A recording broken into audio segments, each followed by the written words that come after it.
Hello guys, welcome back to another video. Today I'm going to be counting down my top 15 favorite roller coasters at Cedar Point, which is a park located in Sandusky, Ohio, and this park is often regarded as the roller coaster capital of the world.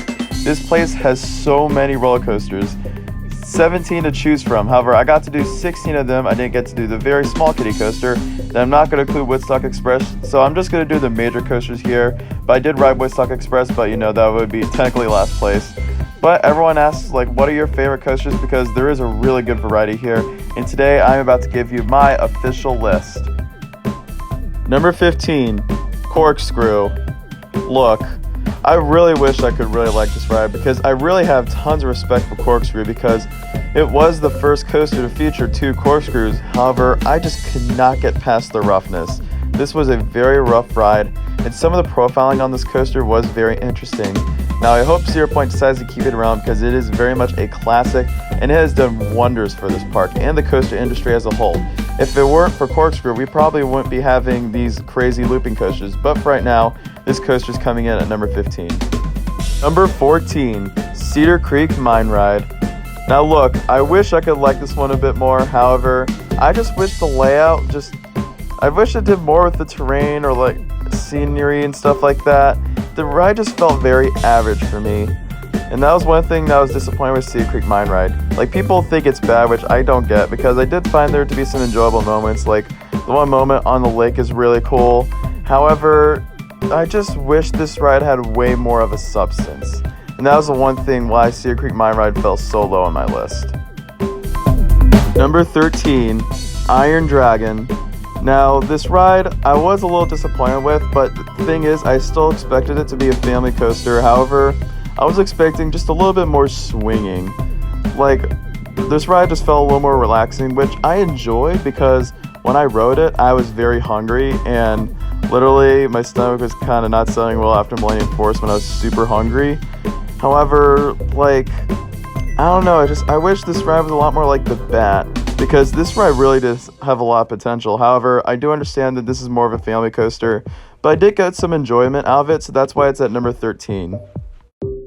Number 12, Blue Streak.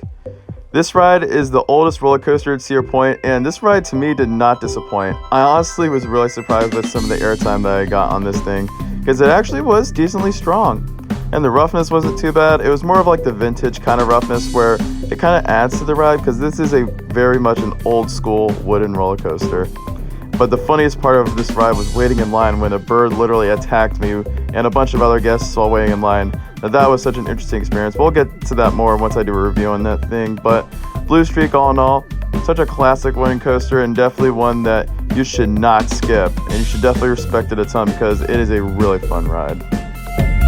Number 11, Wicked Twister. Now, despite this ride being at number 11, I had a really good time on this roller coaster, and this ride to me is one of those rides that's just really strange.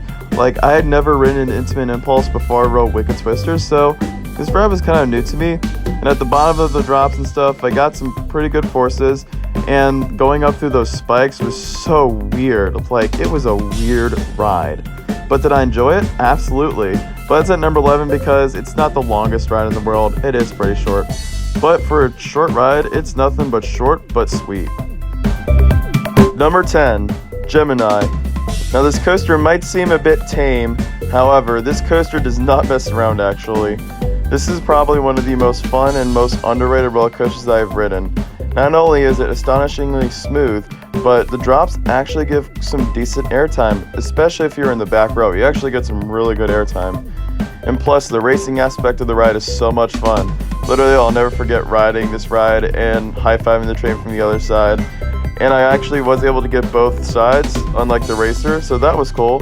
So yeah, Gemini is just a classic, underrated attraction that I think you should definitely go check out. Number 9, Rugaroo. This is a B&M Flows coaster that a lot of people do not like whatsoever. However, I actually had a really good time on this roller coaster.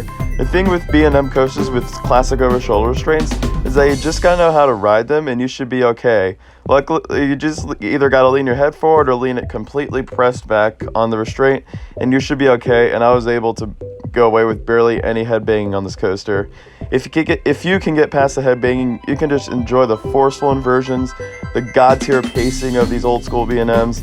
And man, Rugaroo is a really fun Floatus coaster. Is it my favorite? Absolutely not. I'd still take Kraken, but this is definitely one you should not miss. And honestly, I think this ride's actually quite underrated. I just had a good time on Rugaroo. Like, I don't get the hate for this thing. Number 8, Valraven. This is a lot like Rugaroo in terms of what I thought of the ride. This is another ride a lot of people just crap over. And quite frankly, I was about to crap over it too. However, I came out of this ride quite surprised. Like, the thing I loved about Valraven was, yeah, it doesn't have the standard restraints. However, I was able to enjoy the drops still. And this coaster also gave some really good hang time. And I was a big fan of the layout of the roller coaster. And the inversions were unique. And yeah, expect a full review soon for Valraven, but I honestly think this coaster gets a lot of hate. I can understand why people don't like it as much as SheiKra, and I still prefer SheiKra, but Valraven was very enjoyable. Number 7, Gatekeeper. If you remember my reactions after Wild Eagle, you can just tell how I enjoyed it, but the restraints absolutely sucked. However, it is opposite for Gatekeeper. Like all the other coasters in Ohio that feature the restraints, they didn't bother me. And this roller coaster honestly was quite underrated in my opinion. Yeah, it doesn't give much airtime or anything like that, but it doesn't need to. This is a wing coaster. It's supposed to give you the sensation that you're flying like a bird or something like that. But also this coaster has some of the greatest leg choppers ever, including those keyholes that are featured right there. And the versions were actually decently intense. Like, I was surprised, and plus this coaster gave out a big welcome to Cedar Point.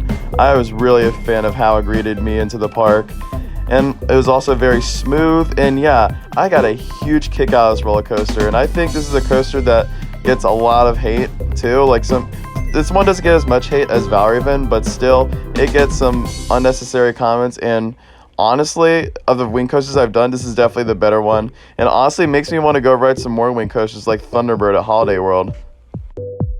Number 6, Raptor.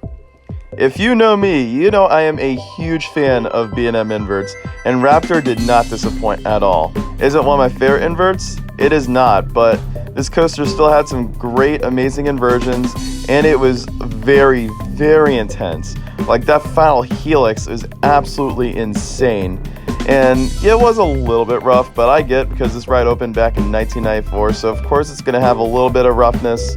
But like I said with Rugaroo, you just got to keep your head forward or press back, I don't know, whatever you want to do. And you can definitely get a kick out of this ride. And just this ride, honestly, this was definitely one of the inverts that I think started them all. Like, if it weren't for Raptor, we wouldn't have rides like Montu. Yeah, I get Batman over at Great America open first, but like, this was the first invert that was like unique and was not cloned, if that makes sense. And also, it definitely greets the midway as well. It roars through the midway. And yeah, this ride honestly is very underrated in my opinion, and it's definitely one you should definitely check out. Number 5, Magnum XL 200. Ah, the first ever hyper coaster. Not a B&M Hyper, but it's an Aero Hyper, and this coaster just gets a lot of mixed reviews. Some people like it, some people hate it, and I'm in the first category. I loved this roller coaster. Yeah, it had its bumpy moments, but that's what made the ride in my opinion.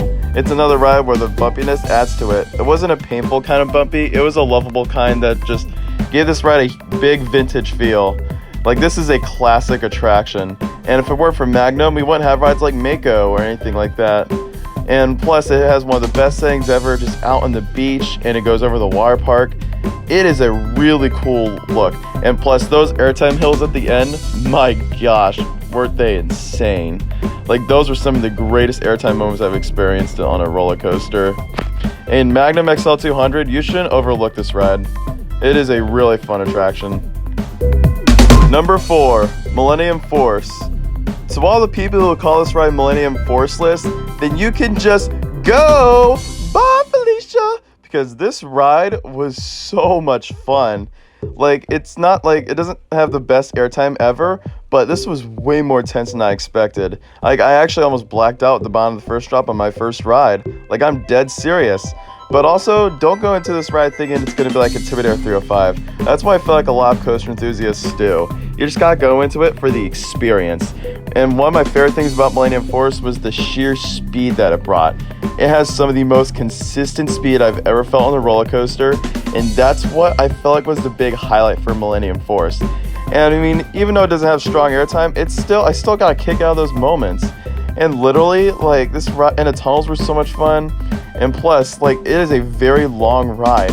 Like, a very long, consistent ride. That's what you sometimes need for a roller coaster. And Millennium Force truly delivered that.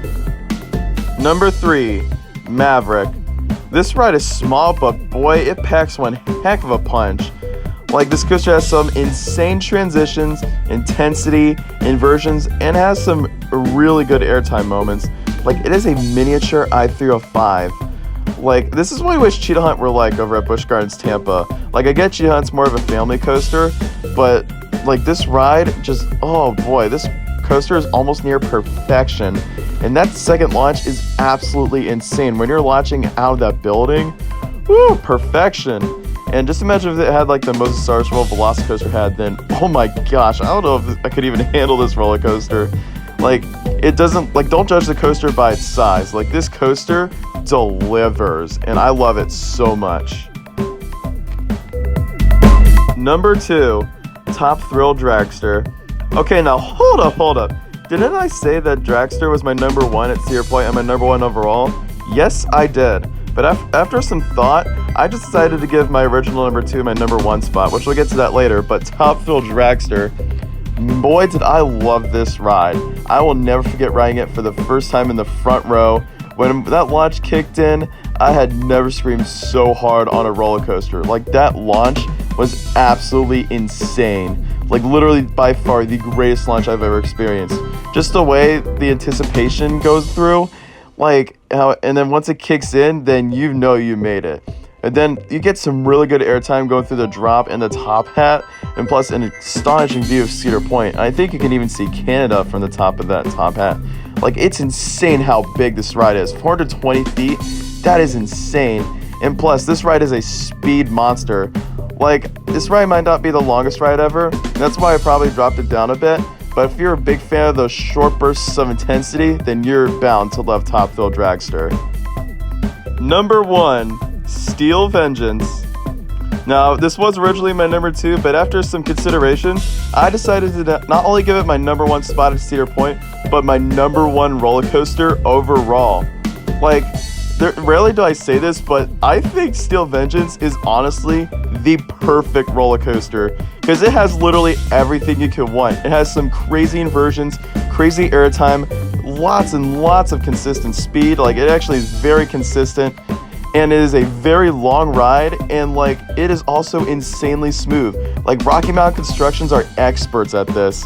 And plus, what goes on in the second half is probably one of the greatest things ever.